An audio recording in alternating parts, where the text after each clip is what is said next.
Today we'll start with something called as early modernity. We don't need to dwell a lot in the details of what is the early modernity, etc. Roughly, we can take it in the context of world at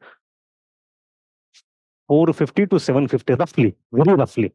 Somewhere in the mid of 15th century till somewhere in the mid of 18th century. This time is important because it is the exact time when we have the advent of Europeans to India. So going by our books, our syllabus, we're interested into this thing, the advent of Europeans, but the characteristic of overall era actually come from early modern era. So we start with that. Now, lots of things happened in this era. Columbus went to US, Vasco da Gama came to India. Somewhere around that only we have this era starting. We have to understand why they came, how they came, and what was the context overall. Let me tell you one thing very interestingly. Is the voice clear, Meda? Okay, fine. When Vasco da Gama arrived in India in 1498, at that time, Babur had not come to India. Babur was about to go to Afghanistan, where he stayed for 15 years. And then in 1520s, he invaded India. That is one. So who was the main Sultan in North India at that time?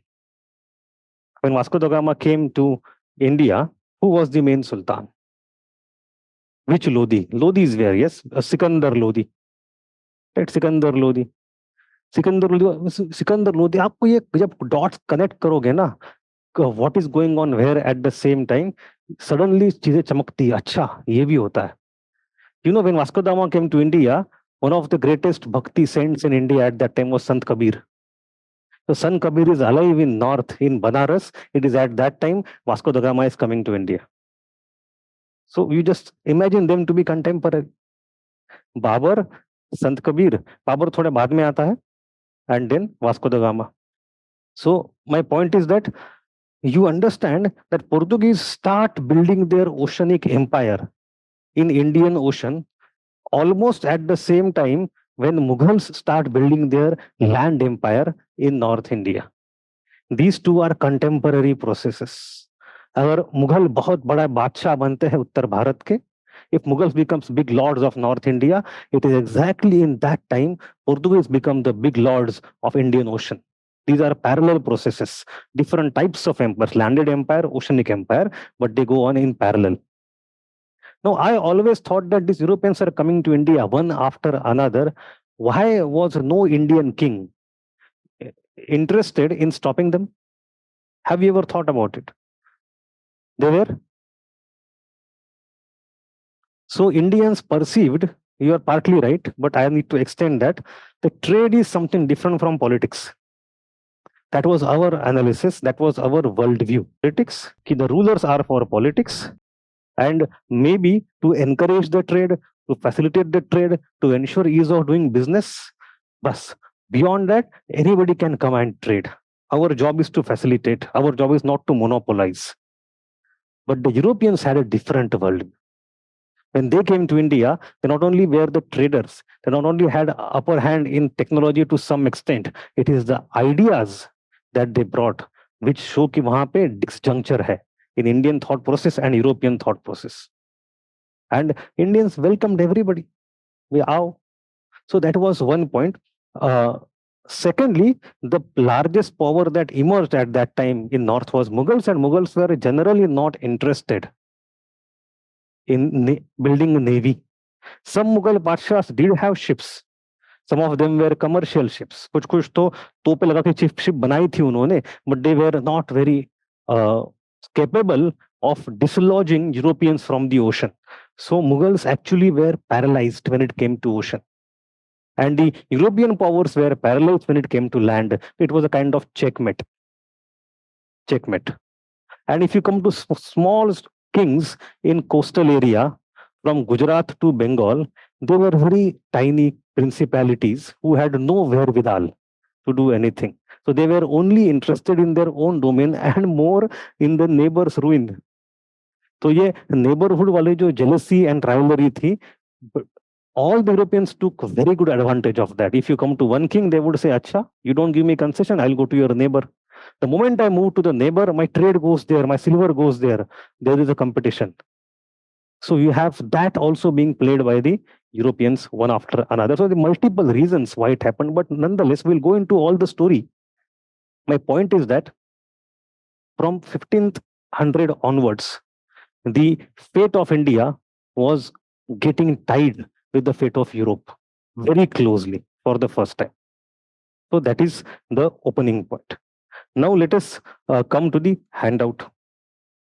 I'll read a couple of paragraphs very quickly before we move ahead.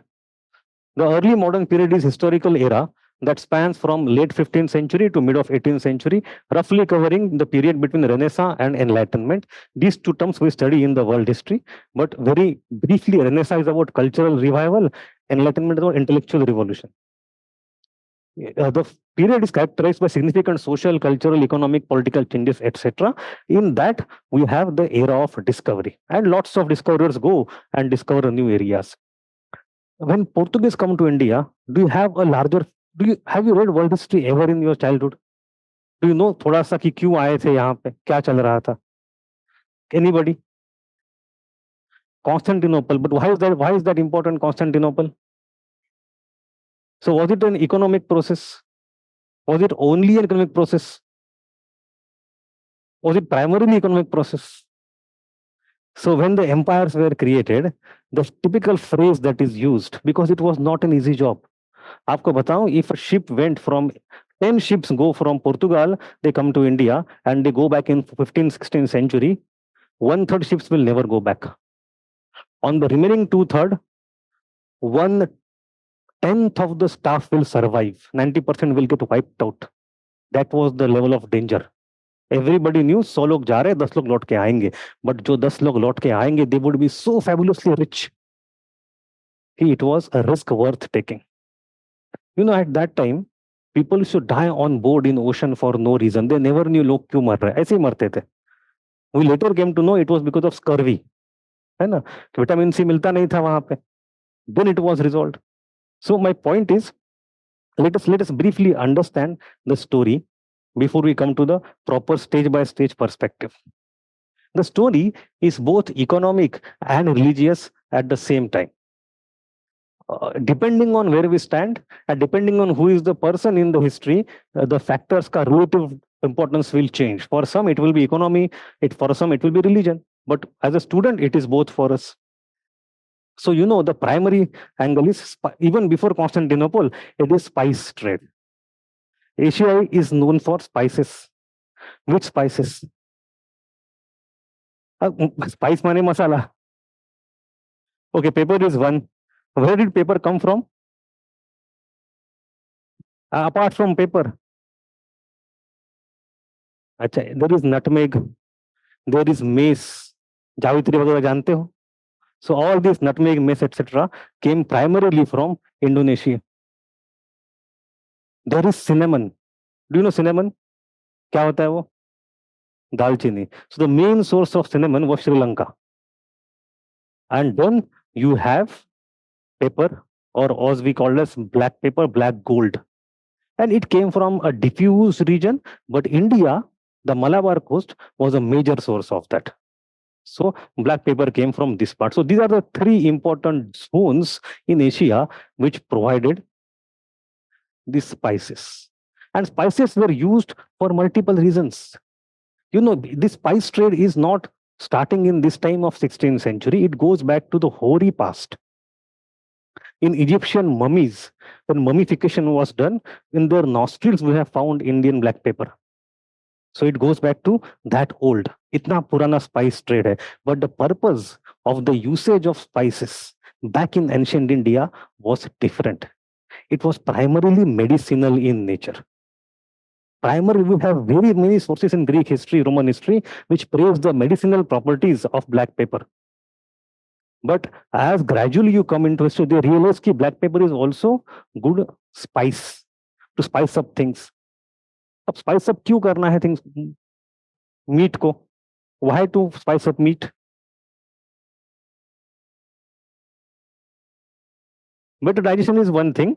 उसके पहले भी एक चीज है, हाँ, keep it preserved. Why to keep it preserved? Because in the winter time there is no forage, so the weight of the animals used to reduce. क्योंकि खाना नहीं मिलता था इतना विंटर टाइम में, और अगर वो इतना रिड्यूस हो गया तो उनको काट के खाओगे, इनफ मटेरियल, इनफ मांस मिलता नहीं था। तो पॉइंट है, जब फॉरेज वाला सीजन है तब खिलाओ, मोटा करो, उस समय काटो, खाओ 6 महीने बाद। तो you have to store the meat. Storage तो आता है, but after during storing you need spices, and after that to cook it you need spices, salt and black pepper. So that was the basic reason. But the point is that this kind of discovery started to happen in the second millennium.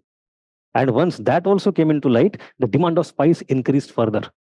So that was the importance of spice, both medicinal and for food purposes. So ये तो हो गया economic thing. And when the trade used to happen, there were typical trade routes. You have one trade route going from oceanic way, one going from the Persian Gulf, one going from the Silk Route, one going like this. So there are 3-4 major roads, but all of them somehow convened in this part, in Middle East. So this part became a very important. Now, in the 5th, 6th, 7th, 8th centuries, two major things happened that changed the political geography of this region. The first thing is that after the invasions of Huns, the Roman Empire got broken down. And we have the emergence of the Byzantine Kingdom or Empire or Eastern Roman Empire with the capital at Constantinople. That is one major happening कि भाई Roman Empire अब यहाँ से shift हो गया. The second important thing that happens in a few centuries afterwards is rise of Islam. Rise of Islam. And with rise of Islam, Muhammad Paigambar के बाद we have 4 Rashidun Caliphate, and it's world's entire region from north of Africa that we call Maghreb till India. This entire region very quickly came under control of Islam. Persia fell very quickly. So what is happening, you understand, in two regions, exactly two opposite processes. In Europe, its classical age is over. Roman Empire ka glory is over. The church is becoming prominent after 4th century. Universal church, the dark age begins. Europe is going down in dumps. It is exactly at that time, after 8th and 9th century, you see, you have the golden age of Islam. And Islam is spreading everywhere, and they are at their height of career, in the 8th and 9th and 10th centuries. It is before the Turks became Muslim, the Arabs are prominent. And the Arabs actually conquer entire region from Morocco till India, till Central Asia. And now they are the great traders. And they capture all these trade routes, and they became the supplier, the middleman of spices for the Europe. Are you able to follow me so far? ठीक है. अब होता क्या है? Arabs don't get entry deep inside Europe. So what happens in exchange is that you have rise of Italy. In Italy, you have very many small city-states, Florence and Genoa and Venice and whatnot. These Italian city-states, which are very close to the Mediterranean Sea, they become secondary middlemen. So India, China, and Southeast Asia are supplying commodities. These commodities are brought via Indian Ocean by Arabs at the footstep of Europe.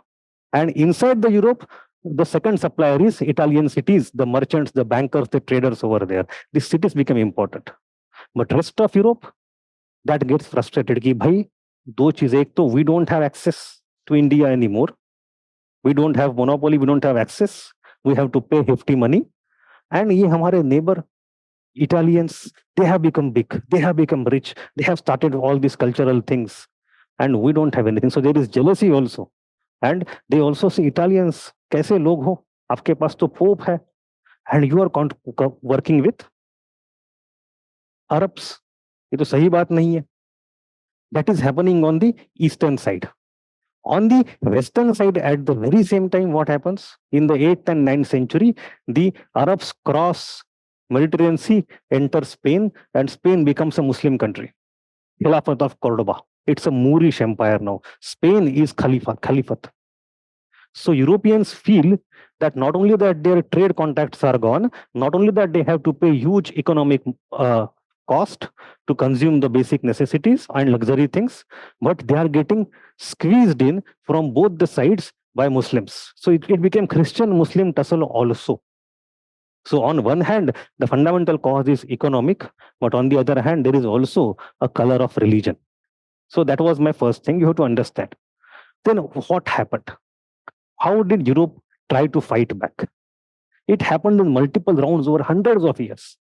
From 10th to 14th century, we have one block. First round of attempt by Europe to throw out the shackles of Arabs. What did Europe do? Under the Pope's leadership, they started something called as Crusades. We know that Crusades, the religious holy wars or jihad. So these Crusades actually came from all across Europe to over here, and they tried to attack the Jerusalem, capture Jerusalem. Yes, that history went on for hundreds of years, lagbhag 400 years. We have first crusade, second crusade, third crusade, etc. Sometimes Christians win, sometimes Muslims win. That seesaw went on. We know the great conqueror Saladin in the 12th century, and he conquered the Syria, became king of Egypt and Syria, the first major victory of Muslims against Christians. So we have this history of crusades going on for 400 years. In that, it is the decline of the Arabs, but Islam actually revives itself very quickly. How did it do so? First of all, the Turks. Turks actually came from Central Asia, Turkmenistan and all these regions. These Turks were the privateers. ये मजदूरी करते थे और सिपाही बन के पैसे कमाते थे. These Turks actually started to migrate.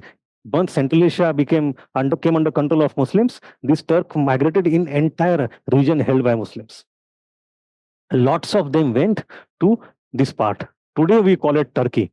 वो Turkey तो Turkey जिसको हम आज कहते हैं, वो Turkey का, that is not the original place of Turks. Turks migrated there in the 8th and 9th and 10th century, and then gradually they became Islamized. And they created their Sultanate. It is exactly at the same time when in India you have the beginning of Delhi Sultanate. ये सल्तनत concept ही नहीं है. Before that there were no sultans in Islamic land, there were khalifas. Khalifas का माने क्या है? The political authority and religious authority are combined into one single person. And that is the idea, original idea. But these Turks became बड़े-बड़े Baahubali. And now खलीफा चाहे तो भी उनको नहीं रोक सकता. क्या करेगा? तो मंजूर कर लो. So these new people, the Turks, started to establish their sultanates. In India, they formed Delhi Sultanate. And in the western side here, in Anatolia, today we call it Turkey, they found Seljuk Turkish Empire, the Seljuk Sultanate. Now that came, that went. Very soon, just behind their back, Genghis Khan came. So Mongols even destroyed entire civilization, and gradually these regions also, Mongols also became Muslims over next few centuries. So पहले जो in Crusades, Muslims are on back foot, but once Turks became Muslim, Mongols became Muslim, at that time these people were more aggressive, more ferocious. So they started fighting back. In the process, in the 13th century, we have the establishment of a new sultanate in this region. It is called Ottoman Empire, Ottomans. And Ottomans, when it comes to, as we said, we have the fall of Constantinople. So Constantinople in Turkey over here was the capital of Byzantine Empire, the Eastern Roman Empire. Now they get defeated, they get wiped out. Constantinople is conquered by Ottomans. तो जो 400 साल की मेहनत है during Crusades, which was a result of both economic needs and religious lens, at the end of it, Crusades got over and Ottomans conquered the headquarter of Byzantine Empire. So Jerusalem to छोड़ो, you don't even have Constantinople now. So Byzantine Empire got over, Crusades got over, and then the eastern route is completely gone. The monopoly of Arabs and now Turks is complete. अब क्या करें? So now we have the second round. In the second round, the Europeans come up with a different model from different direction with a different method. Since 14th century, gradually Europe start changing.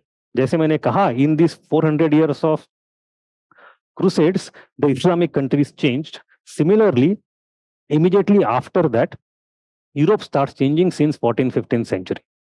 There you have this Renaissance, Reformation, etc. अब Europeans don't want to wage a holy war, although they do in some cases, but that is not the major thing.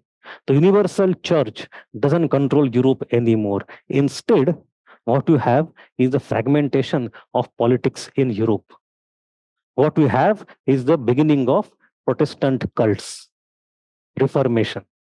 So there is no more one single Christianity.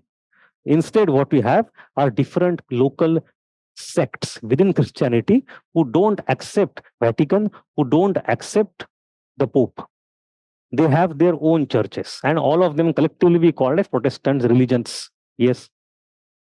Pope is the head of Christianity, Catholic Christianity. Okay. So, yeah, that's one. Head of Catholicism. He is located in Vatican. So, hota ye tha in the Middle Ages, in that time, in the 11th, 12th century, Pope is the head, both religious and political. Okay. And now against him, you have different local cults emerging, and with that, different local kings emerging. And they start parcelizing their sovereignty कि भाई हमारा इलाका है, pope की नहीं चलेगी. कैसे नहीं चलेगी? तो we know very famous story of Henry the eighth. शादी कर रहा था, बार बार तलाक चाहिए था. पोप ने कहा इन कैथोलिक्स तलाक अलाउड नहीं है. उसने कहा मैं आपको ही नहीं मानता, धर्म छोड़ दिया मैंने, धर्म से तलाक कर लूंगा मैं. तो पॉइंट है कि for various personal and political and religious reasons different kingdoms started to get formed who don't agree with Pope, and this is the beginning of nation state. They fought long wars, 30 years war, 100 years war, civil wars, etc. Ultimately, it emerged, the political map of Europe got changed. It started to get secularized. It started to get into civil law, not religious law. Church authority came down, and we have England, France, ऐसे country अब emerge होना शुरू होते हैं. And this is the new political dynamic now. Now these people want to fight back. It is exactly at the same time you have lots of travelers coming to India. In the 12th, 13th century, we know Marco Polo came. He went to China side and came back. We have Nikitin, Nicolai di Conti, and lots of Europeans who traveled to Asia, who went back to Europe and wrote the volumes, the travelogues. और इतना बड़ा उन्होंने मुंह फाड़ के प्रशंसा की, India में ये, चाइना में वो, इतने अमीर लोग, हम तो यहाँ गरीब भूखे नंगे मर रहे हैं. So they created the image of East as something which is fabulously rich. And at that time, people don't see where is the East, what is the East, because they can't go. Most people would not even see anything from the East. Very few who could personally go East and come back. They wrote something, and that became like the fodder for the mind of Europeans कि भाई हमें ये चाहिए.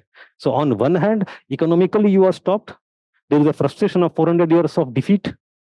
On the other hand, you have even increased urge, restlessness to go to the East. कैसे करोगे? It is also the same time Europeans started to change technologically. They changed politically and religiously, that is one thing. Also technologically, ये जो अरब लोगों से उन्हें सीखना शुरू कर दिया कि हम कहाँ पीछे हैं.